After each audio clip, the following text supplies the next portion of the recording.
बात पाटलिपुत्र की पॉलिटिक्स की। बिहार में चुनाव है, तारीखों का ऐलान होना बाकी है। विधानसभा चुनाव की तैयारियां जोरों पर हैं। महागठबंधन वोटर अधिकार यात्रा कर रहा है और इसके जरिए शक्ति प्रदर्शन किया जा रहा है।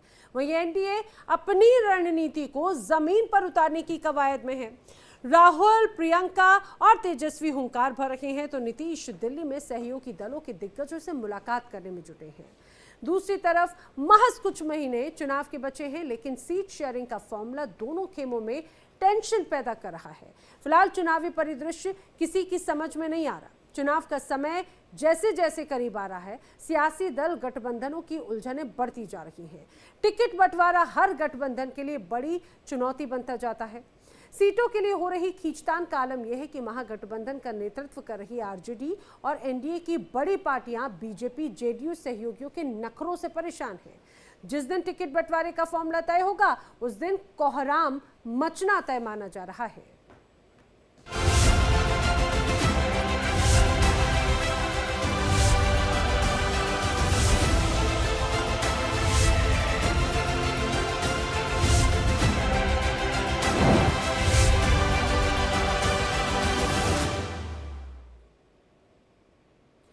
बिहार चुनाव से पहले वोट चोरी आरोप लगा रहा है विपक्ष। वोटर लिस्ट रिवीजन के मुद्दे को लेकर सड़कों पर है। वोटर अधिकार यात्रा को लेकर बीजेपी ने कांग्रेस और आरजेडी पर सीधा हमला बोल दिया है। बीजेपी का आरोप यह है कि जो लोग बिहार और बिहारियों का अपमान कर रहे थे, उन्हीं को विपक्षी दल अपने स्टार प्रचारक बना रखे हैं। अब इसके साथ ही ये भी आरोप लगाए जा रहे हैं कि ये गैर नागरिक हैं जिन्हें मतदाता सूची में शामिल करने की साजिश हो रही है। इन सभी मुद्दों को लेकर बिहार की सियासत तेज नजर आती है।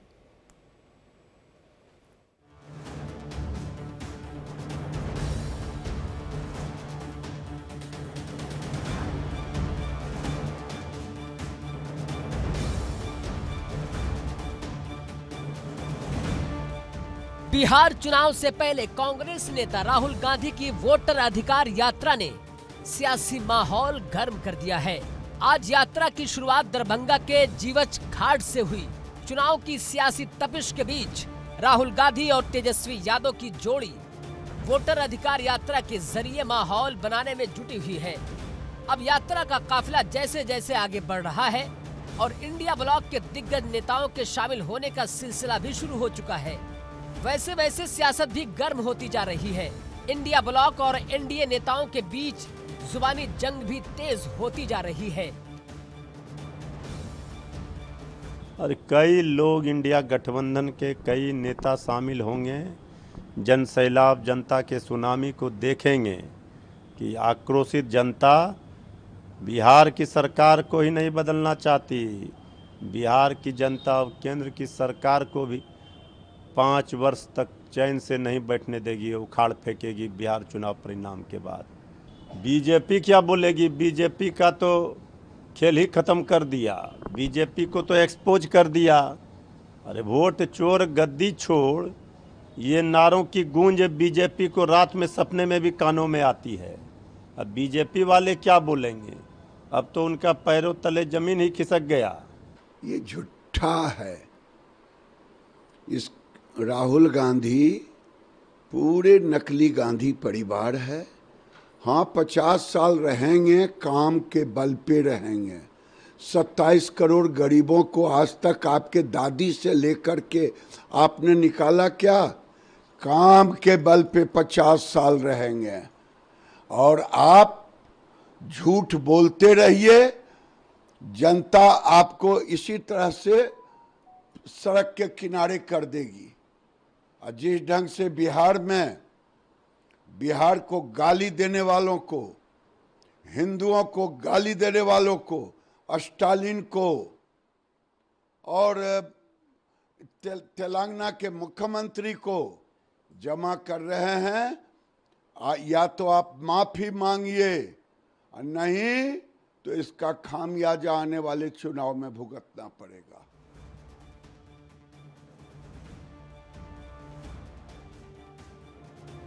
लेकिन जब से प्रियंका गांधी रण में उतरी है, कांग्रेस कार्यकर्ताओं और नेताओं में जोश हाई हो गया है। सड़कों पर जनसैलाब दिखने लगा है। क्या महिलाएं, क्या युवा, हर कोई वोटर अधिकार यात्रा में शामिल होकर हुंकार भरने को आतुर नजर आ रहा है। प्रियंका गांधी हर किसी का अभिवादन अपने अंदाज में कबूल करती रही, हाथ हिलाती रही, महागठबंधन के कार्यकर्ताओं में जोश जुनून भरती रही। प्रियंका की एक झलक पाने के लिए लोगों में गजब का उत्साह दिखा तो प्रियंका गांधी एनडीए पर हमलावर रही। उन्होंने बीजेपी पर निशाना साधते हुए कहा कि केंद्र और बिहार की एनडीए सरकार जनता के असली मुद्दों महंगाई, बेरोजगारी, पलायन और आर्थिक संकट को सुलझाने में विफल रही है और अब वोट चोरी की साजिश रच रही है। ये वोट ये क्या है और इसका महत्व क्या है आपके लिए? ये वोट इस भारत के लोकतंत्र का आधार है, ये मूल है इस तंत्र का। ये वोट आपका वो अधिकार है जो सबसे कीमती अधिकार है। इसको आप चोरी होने देंगे?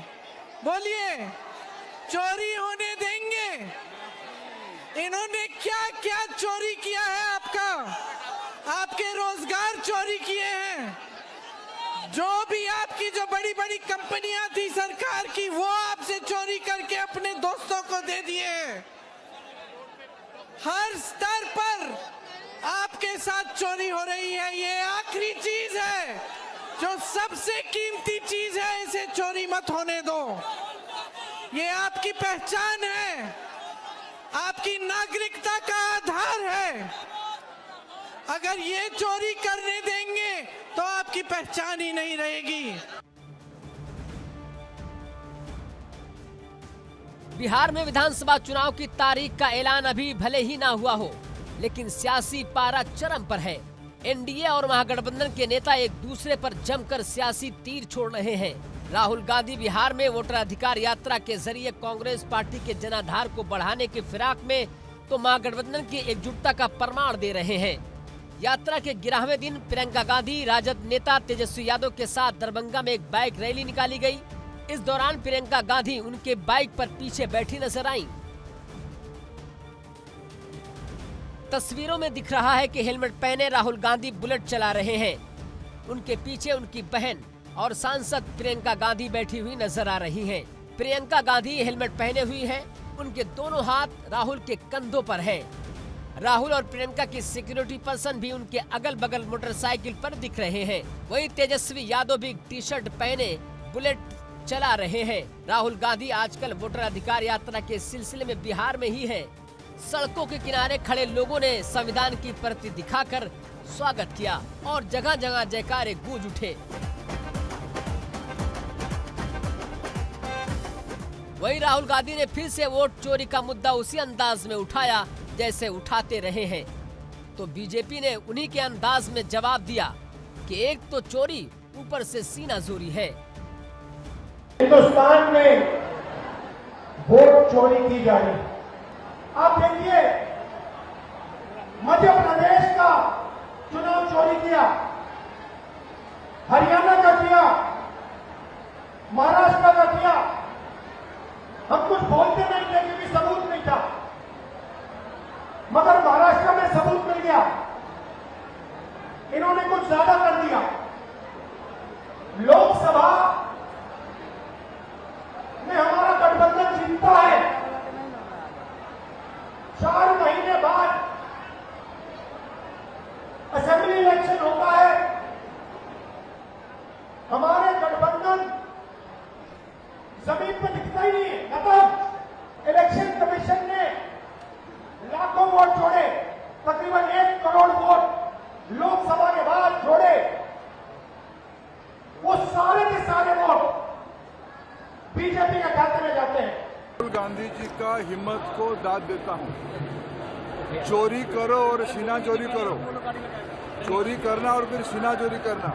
बिहार को उनकी मुख्यमंत्री रेवंत रेड्डी गाली देंगे, क्योंकि बिहार की नौजवानों की डीएनए गलत है, खराब है, और फिर आके उनके साथ ये उनको लेके तो बिहार में घूमेंगे क्या वोट चोरी हो रहा है। कांग्रेस पार्टी दशकों तक बिहार समेत अनेक राज्यों की गरीबों की वोट को लूटा था।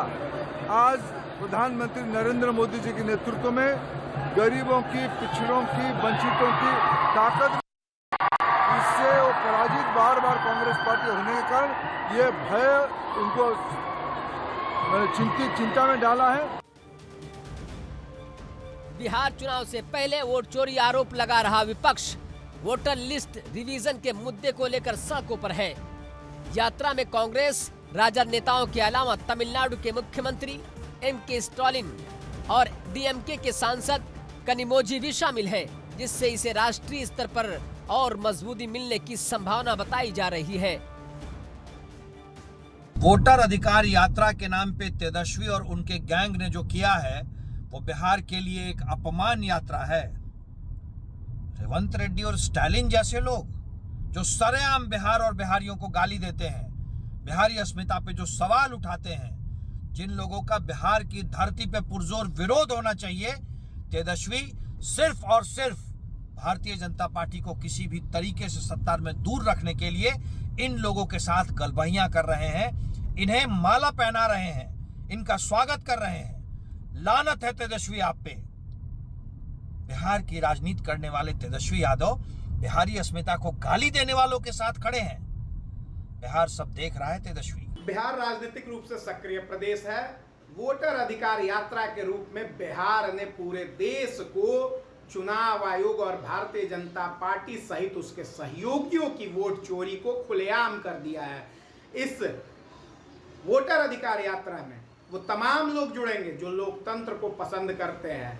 हम तो स्वतंत्र विचारों के समर्थक लोग हैं, हम मेहनतकश लोग हैं। देश के ढांचागत विकास में बिहारियों का खून पसीना लगा हुआ है और बिहार कई धर्मों का उद्गम स्थल भी रहा है।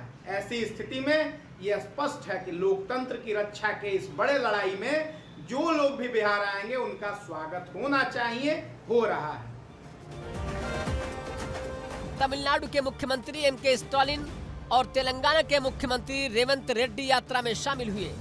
राहुल की यात्रा में शामिल होते ही बवाल खड़ा हो गया। एनडीए पूरी तरह आक्रामक हो गया। खास तौर से बीजेपी के दिग्गज नेताओं ने स्टालिन और रेवंत रेड्डी के बिहार आने का पुरजोर विरोध किया और कहा कि बिहारियों को गाली देने वाले नेताओं को यहां आने का हक ही नहीं है। राहुल तेजस्वी की यात्रा को एनडीए तमाशा बता रहा है। बिहार के दोनों डिप्टी सीएम ने राहुल पर जमकर निशाना साधा। कांग्रेस एक तरफ वोट चाहती है तो दूसरी तरफ हिंदू और सनातन को गाली देने वालों को यात्रा में शामिल करती है। बिहार में तमिलनाडु के मुख्यमंत्री स्टालिन आए हैं। ये लोकतंत्र के लिए खतरा है और बिहार के लिए भी खतरा है कि राहुल गांधी और तेजस्वी यादव लालू परिवार को समर्थन देने आ रहे हैं और लालू प्रसाद जी ने जिस तरह इन लोगों को बुलाकर बिहार के लोगों को अपमानित करने का काम किया, जो लोग बिहारी को गाली देते हैं, रेवंत रेड्डी हो, पंजाब के मुख्यमंत्री रहे हो तत्कालीन, कांग्रेस पार्टी हो या सनातन का विरोध करने वाले स्टालिन का परिवार हो, यह स्पष्ट झलकता है कि बिहार जैसे राज्य को जिन जिन लोगों ने गाली दिया उसको लालू परिवार बिहार बुला रहा है, बिहार के चुनाव में बुला रहा है। यह स्पष्ट संदेश है, बिहारियों को गाली देने वाले लोगों का संरक्षण लालू प्रसाद जी का परिवार कर रहा है। ये राजद कांग्रेस के लोग अपना डीएनए का पता नहीं है इनको, न भारत के संस्कृति का पता है। अगर जो देश की संस्कृति का पता होता तो बिहारियों के शौर्य का, संस्कार का, इसके संस्कृति का ज्ञान होता। और जिन लोगों के मन मस्तिष्क में बिहारियों के प्रति ये भाव है, वो कांग्रेस के लोग, राजद के लोग अपने संस्कृति और संस्कार से दूर जा चुके हैं। राहुल गांधी तो पहले से ही दूर थे, वो अपने माताजी के साथ, और तेजस्वी यादव भी अब उसी राह पर बढ़ चुके हैं। एनडीए का विरोध एक तरफ, स्टालिन का मिशन दूसरी तरफ है। स्टालिन ने वोटर अधिकार यात्रा में शामिल होने के तुरंत बाद सोशल मीडिया प्लेटफॉर्म एक्स पर लिखा, बिहार पहुंच गया हूं, लालू प्रसाद की धरती अपनी आंखों में आग लेकर मेरा स्वागत कर रही है। इसकी मिट्टी पर हर चुराए गए वोट का बोझ है। मैं अपने भाइयों राहुल गांधी, तेजस्वी यादव और बहन प्रियंका गांधी वाड्रा के साथ उस वोटर अधिकार यात्रा में शामिल हुआ जो लोगों के दर्द को ताकत में बदल देती है। बिहार में इन दिनों राहुल गांधी के नेतृत्व में एक यात्रा हो रही है। वो यात्रा है वोटर अधिकार यात्रा, जो कि इस चुनाव के लिहाज से बेहद महत्वपूर्ण माना जा रहा है। अब ऐसे में इस यात्रा में लगातार महागठबंधन के कई बड़े चेहरे दूसरे राज्यों से भी शामिल हो चुके हैं।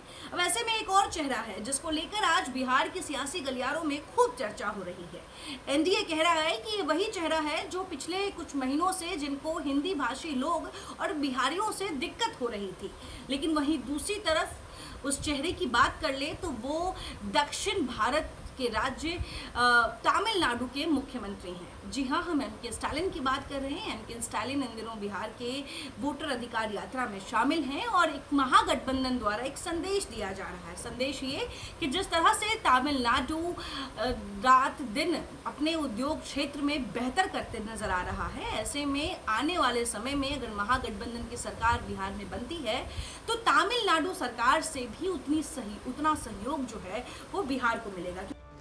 वहीं विकासशील इंसाफ पार्टी के संस्थापक मुकेश सहनी ने कहा कि अगर वोट चोरी नहीं करते तो बिहार और केंद्र में महागठबंधन की सरकार होती।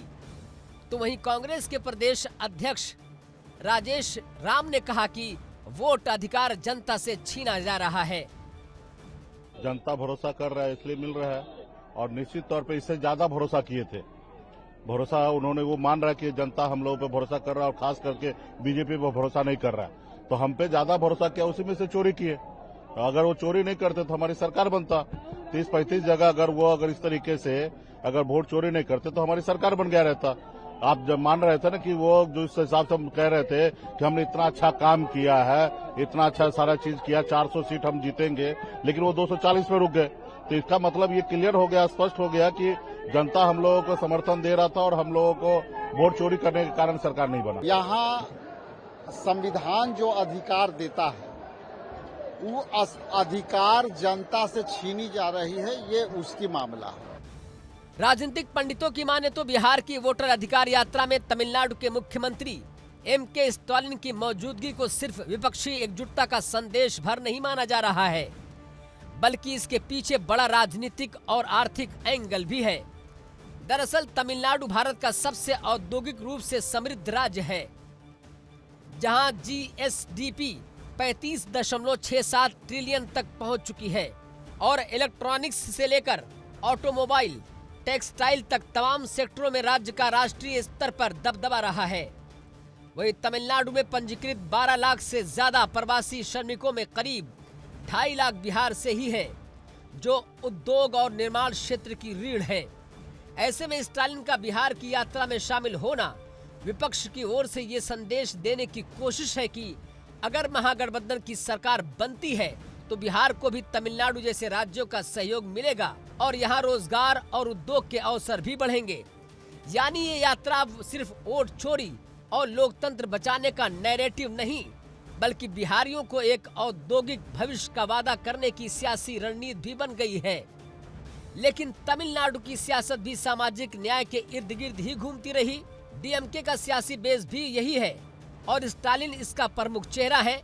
लेकिन तमिलनाडु की सामाजिक न्याय वाली पॉलिटिक्स बिहार में महागठबंधन के लिए कितना काम आती है, स्टालिन कितने कारगर साबित होते हैं, ये बिहार के चुनाव नतीजे ही बताएंगे।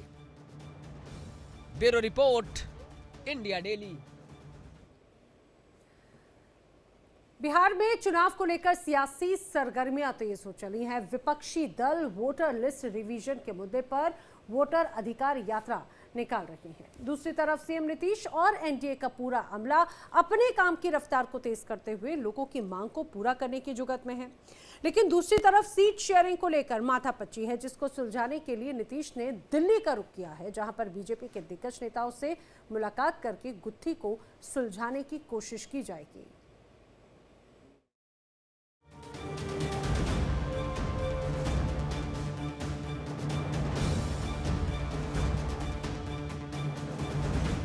बिहार की राजनीतिक बिसात पर सियासी मोहरे कदमताल करना शुरू कर चुके हैं। महागठबंधन की तरफ से राहुल ने तेजस्वी के साथ मोर्चा संभाल रखा है, तो नीतीश भी बिहार को जीतने के लिए नई रणनीति बनाने में जुटे हैं। अपने इस मकसद को कामयाब बनाने के लिए उन्होंने दिल्ली में दस्तक दी है और बीजेपी के दिग्गजों से जल्द मुलाकात कर सकेंगे। दावा है कि नीतीश इस बैठक में बिहार में जेडीयू और बीजेपी गठबंधन पर मोहर लगाएंगे और सीटों के तालमेल पर भी बात करेंगे। बिहार के मुख्यमंत्री नीतीश कुमार इन दिनों दिल्ली दौरे पर हैं। उनके दिल्ली जाते ही बिहार के सियासी गलियारों में कई तरह की चर्चाएं शुरू हो गई हैं। सबसे पहली बात कि क्या नीतीश कुमार सच में अपने रूटीन हेल्थ चेकअप के लिए दिल्ली गए हैं या फिर अभी भी सीट शेयरिंग और कई मुद्दों पर बीजेपी आला कमान से बातचीत रह गई है। देखिए, जिस तरह से नीतीश कुमार के स्वास्थ्य के हालात पिछले कुछ दिनों से ठीक नहीं है, वक्त वक्त पर ये बातें सामने आई हैं कि नीतीश कुमार की स्वास्थ्य दिन प्रतिदिन बिगड़ती जा रही है। ऐसे में नीतीश कुमार का जो इलाज है वो दिल्ली एम्स में हो रहा है और वक्त वक्त पर नीतीश कुमार दिल्ली एम्स अपना रूटीन चेकअप करवाने जाते रहे हैं। लेकिन इस बार जब नीतीश कुमार दिल्ली जाते हैं तो अपने साथ दो अपने प्रिय नेताओं को लेकर जाते हैं, एक ललन सिंह और दूसरे संजय झा। इन दोनों के साथ जाते ही ये चर्चा तेज हो गई कि क्या अभी भी एनडीए में सीट शेयरिंग और मुख्यमंत्री चेहरे पर जो है बातचीत चल रही है या कुछ और मुद्दे रह गए हैं जहां एनडीए को अभी भी चर्चा करनी बाकी है, जिसकी वजह से नीतीश कुमार दिल्ली बीजेपी आला कमान से मिलने गए हैं। हालांकि बिहार चुनाव से पहले उनके इस दिल्ली दौरे को काफी अहम माना जा रहा है। इस दौरान नीतीश कुमार एनडीए के उपराष्ट्रपति पद के उम्मीदवार सीपी राधाकृष्णन से भी मुलाकात करेंगे।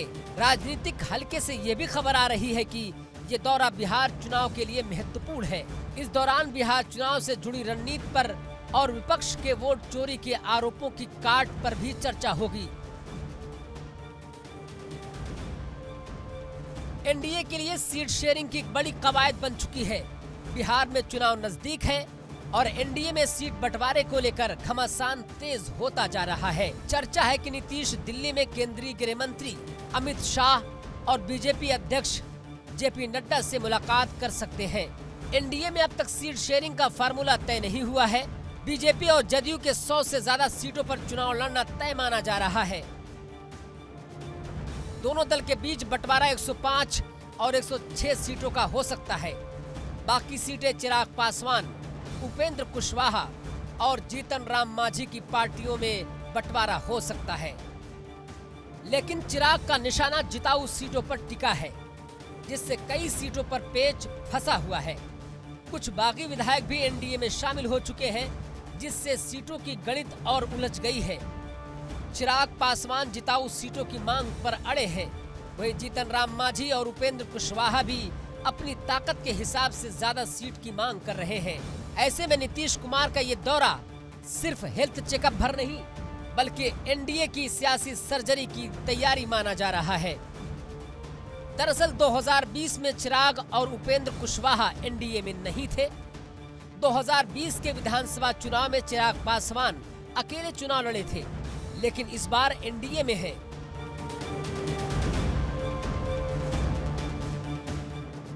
तो वहीं उपेंद्र कुशवाहा भी 2020 में अलग मोर्चा बनाकर चुनाव लड़े थे, लेकिन इस बार एनडीए में है। 2020 में एनडीए में बीजेपी, जदयू और हम के साथ वीआईपी था, लेकिन इस बार वीआईपी नहीं है, लेकिन दो नए दल आ गए हैं। इसके कारण ही सीटों के बंटवारे को लेकर थोड़ी परेशानी बढ़ी हुई है। भले ही अक्टूबर में एनडीए सीट शेयरिंग की औपचारिक घोषणा करे, लेकिन पांचों घटक दलों ने पहले ही अपनी अपनी सीटों की सूची तैयार कर ली है और आपसी सहमति बनाने की कोशिश में है। कुछ सीटों पर बागी नेताओं की एंट्री और जिताऊ सीट की मांगों ने पेच फिलहाल बढ़ा दिया है। Bureau report, India daily.